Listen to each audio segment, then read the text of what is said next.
So, conducting system of the heart. So, when the heart beats normally, the atria contract first, followed by the ventricles. This orderly sequence of contraction of the chamber, it is important for the pumping efficacy of the heart. These two events should not overlap.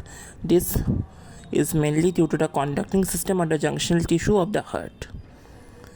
This is responsible for origin of the cardiac impulse and propagation through the entire myocardium.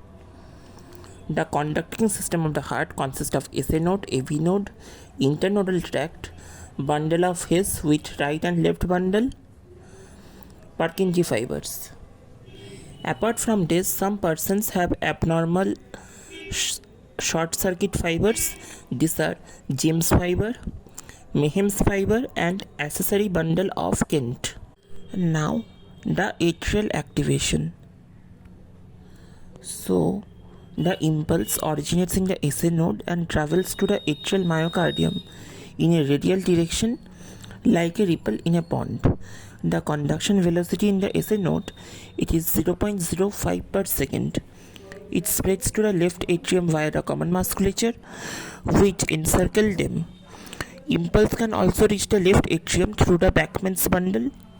Conduction velocity of the impulse in the atrium is 1 meter per second. About 0.03 seconds is taken for the completion of depolarization of both the atria. Impulse is conducted to the AV node either through the atrial muscle or through the internodal tract. AV node is the only connecting muscular bridge between the atrial and the ventricular musculature. Through the AV node, conduction of impulse is delayed. Conduction velocity is 0.05 meter per second. This delay is called AV nodal delay. It is about 0.1 second and it is inversely proportional to the heart rate.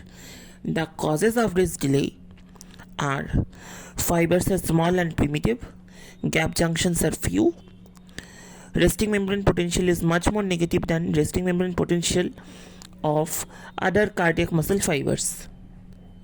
Now, what is the importance of nodal delay? It gives sufficient time for the atria to complete the contraction. This prevents overlapping of atrial systole with the ventricular systole. It gives sufficient time for ventricular filling, ventricular activation. So first we have depolarization. From the AV node, the impulse travels through the bundle of His. Conduction velocity 1 meter per second and starts stimulating the ventricular myocardium. The first region in the ventricle to get stimulated is the mid portion of the interventricular septum on the left side. From this, it passes through the septum to the right side and then the impulse spreads to the apex on either side, first to the right apex and then to the left apex. From the apex, it spreads to the base of the ventricle on either side. In this process, the impulse also spreads from the endocardium to the epicardium. The last regions to be excited are pulmonary conus, upper portion of the interventricular septum, and lastly, the posterobasal region of the left ventricle. In the ventricle, the impulse is conducted by the Purkinje fibers at a maximum velocity of 4 meter per second. The ventricular muscle fibers conduct the impulse at a rate of 1 meter per second. Repolarization. Repolarization of the ventricular muscle occurs in the reverse direction. The epicardial surface repolarizes first and the septum and the endocardium last.